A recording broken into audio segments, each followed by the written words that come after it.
حبيت يزور هذا المعرض لنشوف انه عندنا معرض الزراعه في سنه يقام بالشهر العاشر في اقليم كردستان معرض السليمانيه.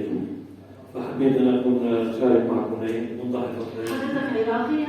لا انا سوري بس انا مقيم هنيك وانا مدير علاقات دوليه باقليم كردستان. طلعنا على كونا على كردستان وحضرنا المعرض مهرجان مؤتمر العسل كان في مؤتمر محلي للعرب بالسليمانيه نزل بالسليمانيه عم يصير وهلا حابين نساعد انه ان شاء الله يعني مهرجان كبير يعني بالنسبه لمعرض السليمانيه.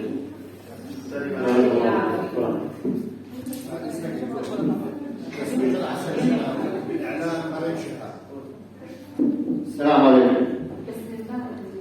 تسويق العسل عندنا بالاعلام ما يمشي الحال، لانه بيقولوا مما طلع هذا اللي يسوق العسل عندنا. انا عندي عسل متبلور بالنسبه لي من اصل مثلا 100 2 بدهم متبلور.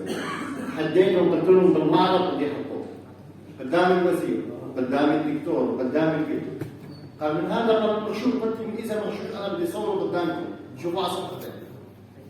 بدنا يضل عندنا جهل فيها اذا ما نزل بالمناهج الدراسيه عن تبلور العسل.